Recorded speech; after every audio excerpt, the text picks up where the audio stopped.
Boa noite para todo mundo, sejam todos muito bem-vindos. Vamos entrar no assunto aqui e eu vou fazer uma divagação longa com vocês. Vai ser uma conversa longa aqui e a digressão vai começar lá com 1964, com o famoso golpe cívico-militar, ou como queiram chamar, revolução, movimento, intervenção, chamem como quiserem, foi uma ruptura institucional da ordem, que depois o presidente em exercício João Goulart instituiu o regime militar que duraria pelos 21 anos seguintes. 1964 não foi feita por militares. Os militares entraram na 1ª hora, embarcaram na 1ª hora, sequestraram o movimento e se adonaram do poder. No fim das contas, manda quem tem armas. É assim desde que o mundo é mundo. Havia uma tendência ao autoritarismo na América Latina inteira, tanto que os regimes militares se espalharam por todo o continente. Um pior do que o outro, um mais lazarento do que o outro. O Brasil foi o melhor de todos. O Brasil foi o melhor de todos os regimes militares. Entregou o milagre econômico da década de 70, entregou estabilidade social e não entregou uma perseguição brutal, beirando o genocídio, como aconteceu na Argentina, por exemplo, como aconteceu no Chile, como aconteceu no Paraguai, como aconteceu no próprio Uruguai. Enfim, no continente todo. Tivemos regimes muito mais brutais do que no Brasil, muito mais duros. Qual o problema com o regime militar? Notem, eu acabei de dizer que os milicos não fizeram 64, porque eles não fizeram. Quem fez 64 foi Adhemar de Barros, então governador de São Paulo, que mobilizou suas bases e botou suas bases na rua para protestar contra o governo e pedir sua queda. Quem derrubou o governo João Goulart em 64 foi Carlos Lacerda, que mobilizou suas bases na Guanabara e botou elas na rua para protestar pela queda. Quem derrubou João Goulart foi a Igreja Católica, que foi às ruas, protestou e pediu a queda do governo. Quem derrubou João Goulart foi o IPES, o Instituto de Pesquisas Econômicas e Sociais, que tinha um braço de ação política chamado IBAD, Instituto Brasileiro de Ação Democrática. O IPES e o IBAD eram dois institutos tocados por empresários do Brasil todo, grandes empresários, os maiores empresários do Brasil, os maiores industriais, alguns nomes do agro nascente brasileiro. Essa galera mobilizou grana, essa galera contratou intelectuais, essa galera botou gente do nível da Clarice Lispector para escrever libelos contra o governo. Foi uma massa de lideranças políticas, intelectuais, religiosas, empresariais. Todas as frentes da sociedade. O que isso nos ensina? Isso nos ensina que aquela sociedade que produziu 64 era uma sociedade hegemonicamente conservadora, hegemonicamente de direita. E aqui eu estou usando o conceito de hegemonia no sentido gramsciano, clássico, do pensador italiano Antonio Gramsci. Hegemonia é você estar em todas as frentes da sociedade. Hegemonia é você controlar a cultura, a mídia, a justiça, as instituições religiosas. Isso é hegemonia. Hegemonia não é ganhar uma eleição. Eleições são detalhes. Eleições se ganham e se perdem. É possível perder uma eleição e preservar a hegemonia, como aliás tem demonstrado o PT ao longo de todo esse século XXI. Aquela sociedade de 64 era uma sociedade hegemonicamente conservadora, católica, cristã, devotada aos valores da família, da pátria, anticomunista, visceralmente anticomunista, sabia o que era o comunismo, sabia o que o comunismo representava, lutava contra ele de maneira consciente, não via o comunismo como um meme. Comunismo não era o coleguinha de quem não se gostava, não, as pessoas sabiam do que estavam falando. Estudavam, liam. Se não liam os clássicos, se não liam as obras principais, liam panfletos produzidos por esses intelectuais, pagos por empresários que financiavam a produção de conhecimento. E aí tinha panfleto, e aí tinha gibizinho, e aí tinham filmes que o IPES e o IBAD patrocinavam e que eram exibidos nos cinemas brasileiros antes das sessões começarem. Havia uma cultura cívica, havia consciência nacional. Esse era o Brasil que produziu 64. 64 foi consequência de tudo isso e não causa. E aí tivemos 21 anos de regime militar. E aí o que os militares fazem? Em 66, eles estabelecem a fórceps contra a tradição política brasileira, o bipartidarismo. Deixam de existir todos os partidos e passam a existir apenas MDB e Arena. E aí lá se vai a UDN de Carlos Lacerda. Não satisfeitos, caçaram um dos principais responsáveis pelo movimento que levou eles ao poder. Lacerda teve seu mandato cassado. Seus direitos políticos foram cassados. foi tirado da vida pública. Sabe, todo aquele movimento cívico foi todo desarmado. Sabe, o IPES e o IBAD deixaram de existir porque não fazia mais sentido, afinal eles tinham tomado o poder. Aí, para substituir toda aquela massa de conhecimento crítico, inventaram uma cátedra nas escolas chamada de Educação Moral e Cívica. Sabe o que aconteceu? A esquerda tomou as vagas de professores e passou a ensinar a moral e a cívica deles.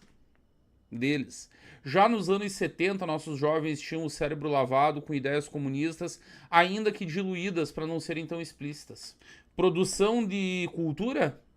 Acharam que dava para resolver com censura. Ah, não, nós vamos proibir conteúdo comunista e tá resolvido o problema. E aí os comunistas foram para Globo, Janete Claire, Dias Gomes e tantos outros autores e tomaram as novelas. E eles não empurravam o comunismo goela abaixo. É óbvio que não, eles não são otários. Eles têm cérebro. Eram os temas escolhidos. Era a narrativa. Era o produtor rural que era retratado sempre como um coronel maligno perseguindo os seus trabalhadores, estuprando a pobre moça ingênua, a filha do agricultor que tinha que trabalhar lá. É o empresário maligno que não prestava, que explorava seus operários. Isso lá nos anos 70, eu não estou falando do pós-redemocratização.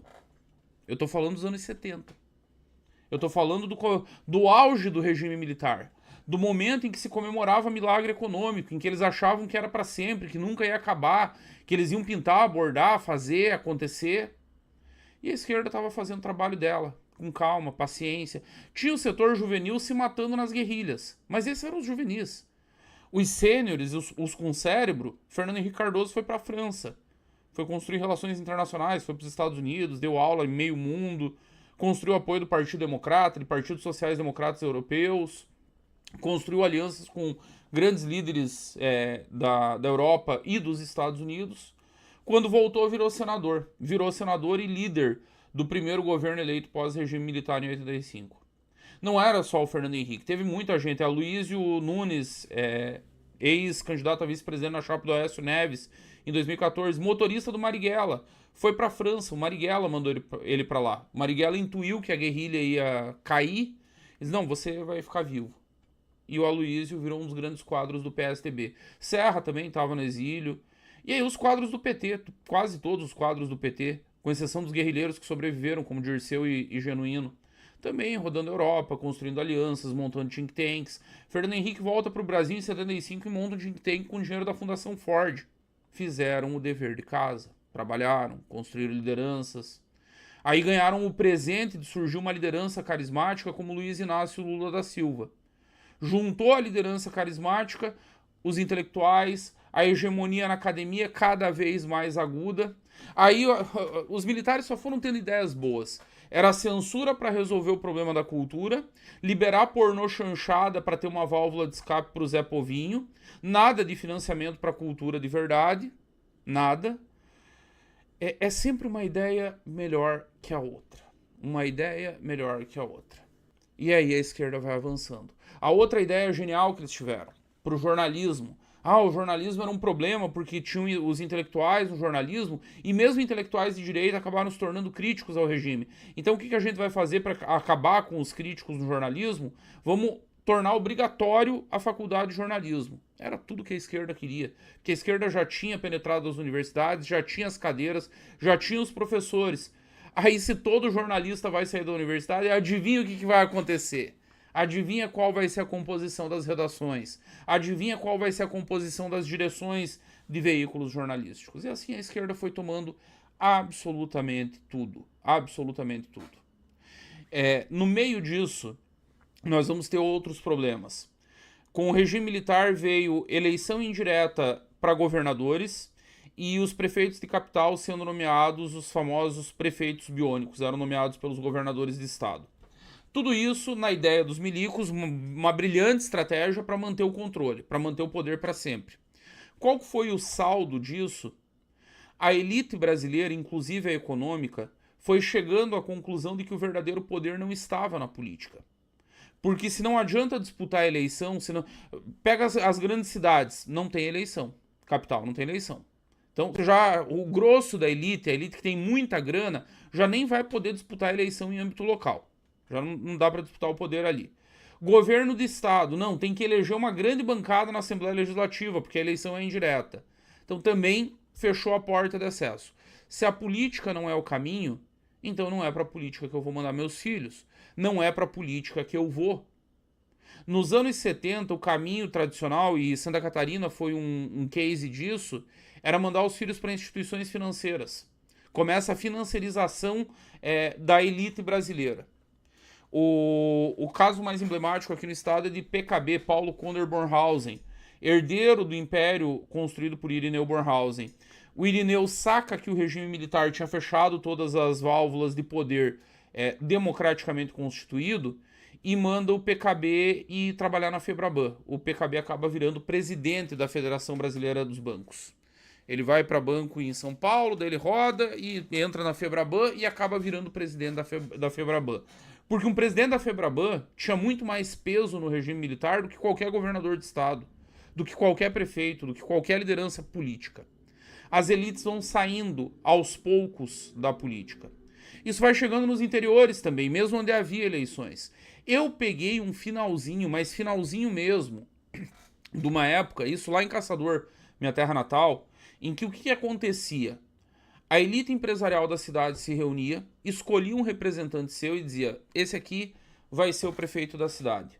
Esse aqui vai ser o prefeito. De algum modo, o Caçador ainda preserva isso, mas é uma exceção à regra.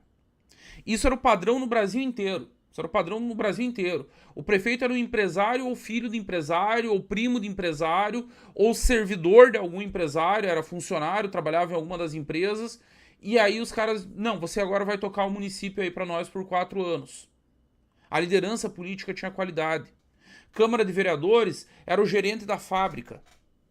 Era o capataz da fazenda, era gente que orbitava esse mundo, que entendia a economia real, que entendia os interesses reais da cidade, que entendia o que era importante.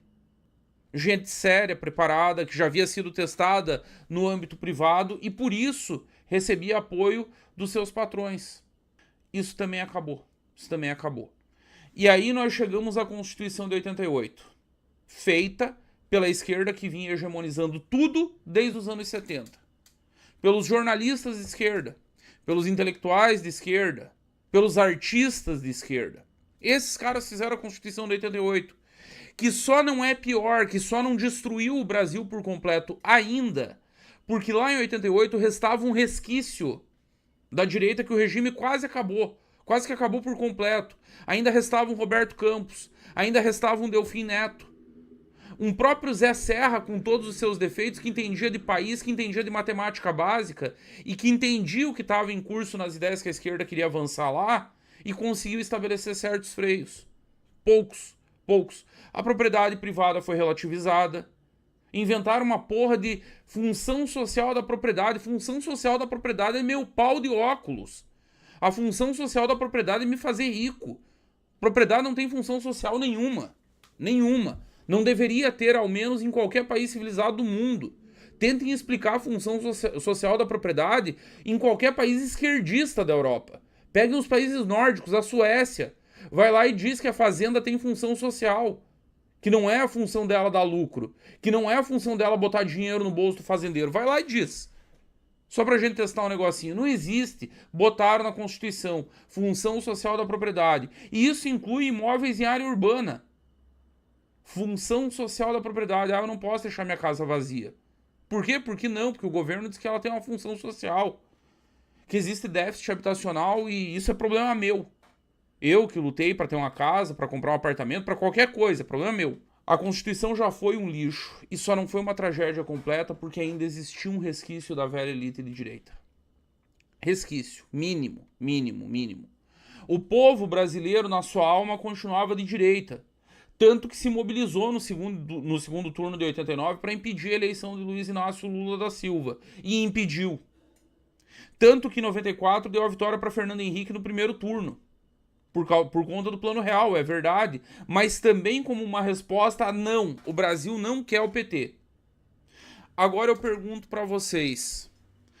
O que a elite fez nos 8 anos da FHC para contrarrestar a hegemonia da esquerda que já era gigantesca? O que a elite brasileira fez para dar uma equilibrada na cultura, no jornalismo, nas artes, na política. Qual é o partido da direita brasileira? E aí a resposta óbvia hoje é que o partido da direita brasileira é o PL, sim. É o PL. Esse é o partido da direita brasileira. Um partido que não existe por méritos da elite brasileira, diga-se de passagem. Um partido que é uma zona, que é um saco de gato, que tem um ladrão 2 vezes preso como seu dono. Valdemar da Costa Neto é dono do PL. Ele não é presidente, é dono. Ladrão, 2 vezes preso. O homem que elegeu Lula em 2002. Esse é o dono do partido da direita no Brasil. E quais são os expoentes do partido da direita do Brasil? Um é um moleque picareta de Minas Gerais que vive de lacrar no Instagram. Tem aqui de Santa Catarina, um dos grandes expoentes é um palhaço cheirador, cocainômano, mentiroso, compulsivo, com episódios registrados de violência contra a mulher, que recebe o apoio da elite industrial de Joinville. Misericórdia. Misericórdia. Zé Trovão não foi eleito sozinho. Zé Trovão é fruto da elite empresarial de Joinville, de parte da elite de Jaraguá do Sul. Gente que botou grana, gente que incentivou, gente que parou a empresa para falar com os trabalhadores dizendo: esse aqui é o nosso candidato. Zé Trovão. Nicolás Ferreira. E ele bota a peruca e ele vai pra tribuna e ele diz que é a Nicole. Nossa, olha, expôs a hipocrisia da esquerda. Ele grava vídeo com camisa preta em fundo preto. Meu Deus, é um Tarantino da política. O Coppola da nova geração. Presidente, ele vai ser presidente, maravilhoso. Pastor Isidoro, palhaço maluco, completamente sequelado, que se não houvesse a luta antimanicomial, estaria num manicômio, não no plenário da Câmara dos Deputados. Isso é o partido da direita. Esse é o partido da direita que hoje foi pro plenário bater palma pra maluco dançar. Já que a esquerda quer o 5x2, vamos propor o 4x3. Expusemos a hipocrisia da esquerda. Olha como nós somos espertos. Eu não sou empresário. Eu venho de família pobre. Eu sou um fudido. Eu vivo de mendigar pix aqui nesse canal. É esse o meu ganha-pão. Final do mês é o que eu consigo arrecadar com live pix, com superchat, com membros que se tornam membros desse canal. Eu não sou empresário. Eu não sou industrial. Eu não sou dono de uma mega loja de varejo como é a Havan. E tô eu aqui que nem um retardado falando obviedades sobre a escala 6x1. Falando sobre o quão criminoso foi o que aconteceu hoje no plenário da Câmara dos Deputados. Não tem outra palavra, é criminoso. É um atentado contra o Brasil. Mas depois da eleição a gente vê aí, nós elegemos o Flávio, nós não perdemos o voto dos mais pobres que querem o fim da 6x1. E aí a gente muda meu ovo. Vocês estão falando em implantação imediata, seus animais. Vocês têm ideia da quebra na cadeia produtiva que isso vai gerar? Vocês têm ideia na disparada dos custos com mão de obra que isso vai gerar? Vocês têm ideia do choque no custo com mão de obra? Vocês têm ideia no caos que isso vai gerar no mercado de trabalho? Vocês pararam para pensar? Não, né? Porque o importante é expor a hipocrisia da esquerda. O importante é lacrar pro Instagram. O importante é seguir aquele outro debilóide mental do Cleitinho. E, não, eu sou de direita, mas eu gosto dos pobres. Liderança política de verdade não é se comportar como um macaco de circo amestrado para agradar eleitor analfabeto. Líder de verdade tem que ter culhão de dizer verdades duras. Tipo, não tem almoço grátis, fofo. Se a gente dobra o preço do salário mínimo, dispara a inflação. O preço das coisas no mercado dispara e a dobrada de salário mínimo não serviu pra bosta nenhuma. Serviu pra imprimir mais moeda e você usar pra limpar a bunda, seu otário. O fim da escala 6x1 não vai representar menos trabalho. Vai representar desemprego. Vai representar achatamento dos salários. Vai representar caos no mercado de trabalho brasileiro que já tá uma bosta. Que já tá uma merda. Desindustrializamos um pouco. Agora vão acabar com o setor de comércio também. Vão acabar com o serviço também. Tá pouco. Vamos arrebentar as propriedades rurais que funcionam em moldes capitalistas. Porque elas trabalham com mão de obra contratada. Na época da colheita faz o quê? Não, mas vai contratar mais. Confia. Não vai achatar salário. Não vai meter na bunda do trabalhador. Não, imagina. A economia segue a regra da boa vontade. Se eu quero, eu posso, eu consigo. Desbloqueia a senha. Tá aí o código. É um bando de moleques, é um bando de aventureiros, é um bando de populistas da pior espécie, de analfabetos, de retardados que não têm a menor noção da merda que estão fazendo. E é isso que virou o Congresso Nacional. É isso que são os prefeitos de grandes cidades. É isso que são as grandes lideranças. É isso que é Flávio Bolsonaro, sim, porque também é responsabilidade dele.